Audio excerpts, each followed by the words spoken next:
weekend, today and tomorrow, I will be out here set up. You can look, you can ask questions. That is why I'm here. Because that's what you're looking for. You're looking for the quinine that's in that part. Now, the question is, why did they do it? They did it because it appeared to work. But you know what, folks, if we do some of this ahead of time, we could ward off our diseases and some of our, and especially our infections. So tincture, this is very widely available, all imported. So I'm going to be reading some of the people's posts and comments, I should say, and seeing what exactly they thought about it. And then I'll add maybe a few of my own, and then when we put it out, we can add a few of yours.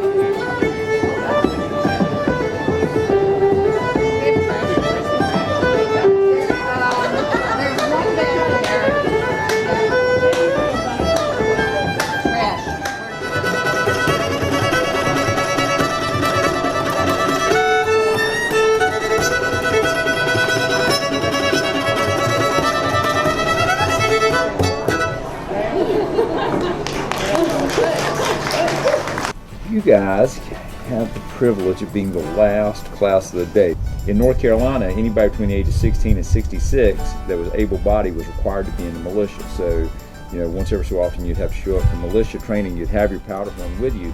And when you turned it in to get it filled, you want to make sure you got your horn back. So usually they possess some kind of identifying marks.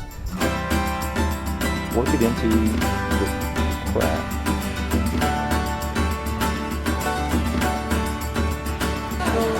You all see what the homecoming has done to me, right?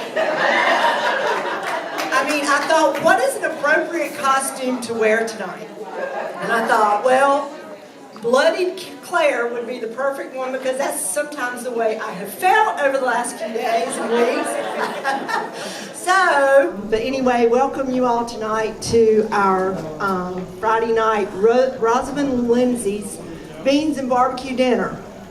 And if you've read The Fiery Cross, you know about the barbecue war, a little bit about the barbecue wars that we have here in North Carolina. It actually started in The Fiery Cross, I think. But anyway, just want to welcome you all tonight. We've got a fun night planned, the costume contest, which I am not participating in. I just wanted to drink. I just want to raise a glass quickly to all the organisers of this awesome event. Incredible. I think we all in this room probably have a story or two about how Outlander has changed our life, right? Yeah? I want to tell you a couple of reasons how Outlander has changed my life and enriched it for the better.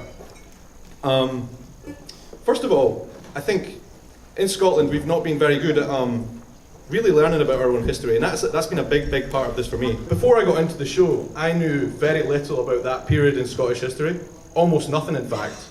And most people who grew up with me, my generation if you like, are probably the same. The education in our history classes goes over kind of world wars, the Romans, but we don't know much about Scottish history, our own history. For one reason or another, I didn't know any of the history that was in Outlander, so watching the show, I was able to go back and do my own research, and found out obviously it was very accurate, the show for a start, but to be able to put kind of faces and names behind the clans and their story. But to tell you how crazy it is, I had no idea where Culloden was.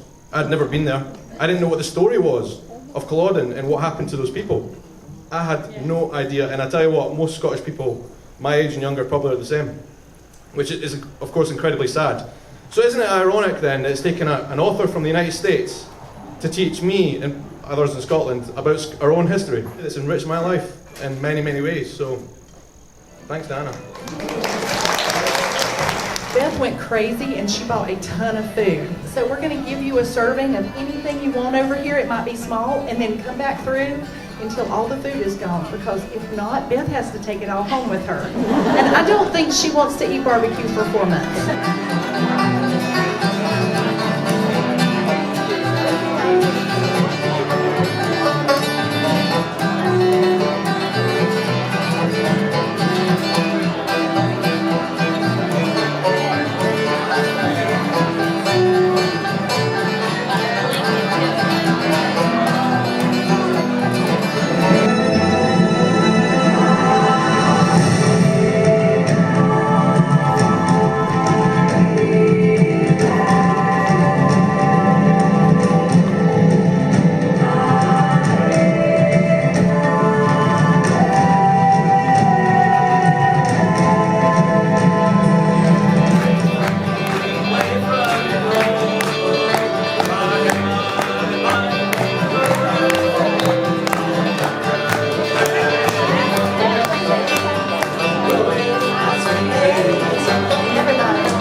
center